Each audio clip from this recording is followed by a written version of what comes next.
मुझसे मिलने तो आओगे ना।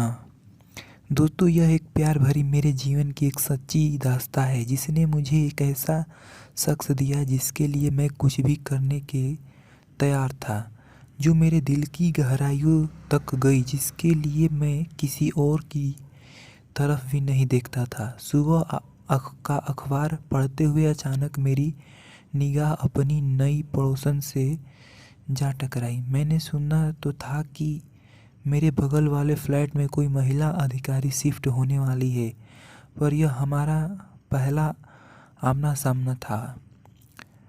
हेलो हाय से शुरू हुआ परिचय कब गहरा हो गया पता ही नहीं चला। मेरी पड़ोसन मैडम जिले में एक ही उच्च पद पर पदस्थ थी और उनके पति किसी अन्य जिले में तैनात थे।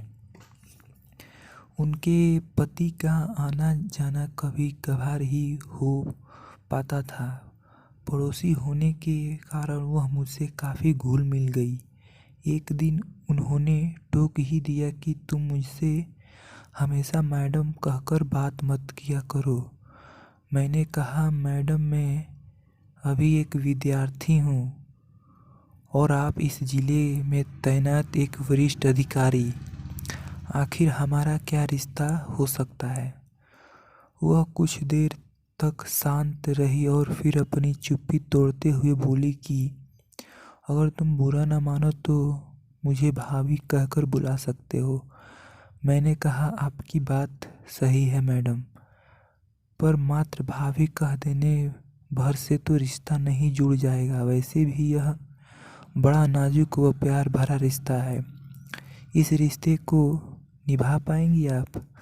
उन्होंने अपनी आंखें ऊपर उठाई और मेरी आंखों में आंखें डालकर बोली, यह जरूरी तो नहीं कि हर रिश्ता खून से ही बनता हो। रिश्तों की परिभाषा अपनापन, स्नेह और प्यार में छुपी है, और अगर हम एक दूसरे को समझ सके तो यह रिश्ता हम भी आसानी से निभा सकते हैं। उस दिन के बाद हम मोहल्ले मुंह बोले देवर भाभी के रिश्ते में बंध गए। एक दिन सुबह सुबह उन्होंने मेरे दरवाजे पर पुस्तक दस्तक दी। गुड मॉर्निंग जनाब विद्यार्थी। जीवन में घोड़े बेचकर सोना अच्छी बात नहीं है। अच्छे विद्यार्थी की तरह अपने करियर पर ध्यान दीजिए और पढ़ाई लिखाई में जुट जाइए। इससे पहले कि मैं कुछ कहता, एक अपरिचित पर मधुर सी आवाज़ मेरे कानों से टकराई। नमस्ते अंकल, मेरा नाम प्रिया है और मैं कक्षा 11 में पढ़ती हूँ। मैं आपकी भाभी की इकलौती प्यारी बिटिया रानी हूँ। अब यहीं पर रहकर आगे की पढ़ाई करूँगी। अच्छा भाभी, तो अपने इन्हें हमारे बारे में पहले से ही बता रखा है। चलिए, अच्छा हुआ हमें परिचय देने की ज़रूरत नहीं पड़ेगी। तो ठीक है, हाथ मिलाइए और आज से हम दोस्त हुए।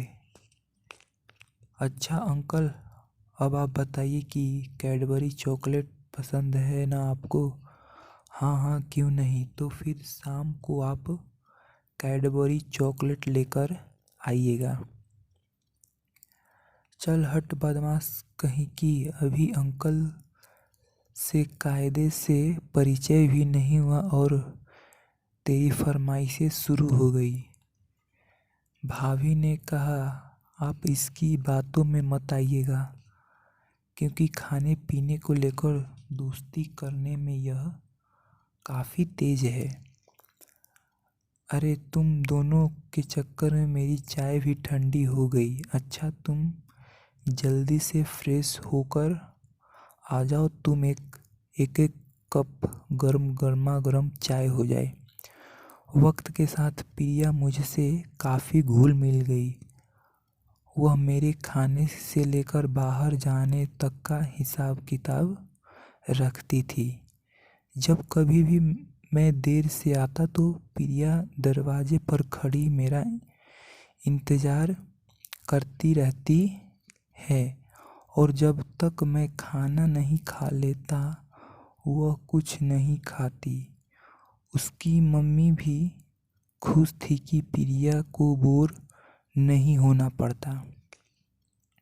पर प्रिया के दिल में क्या चल रहा था उससे मैं और उसकी मम्मी बिल्कुल अनजान थे।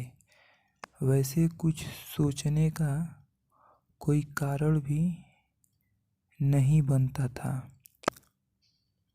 और अगर आपकी भी ऐसी कोई लव स्टोरी है तो मेरे साथ साझा कर सकते हैं। तो दोस्तों, ये कहानी आपको कैसी लगी आप कमेंट बॉक्स में ज़रूर बताइएगा और हमारे चैनल को शेयर और सब्सक्राइब करना ना भूलिएगा।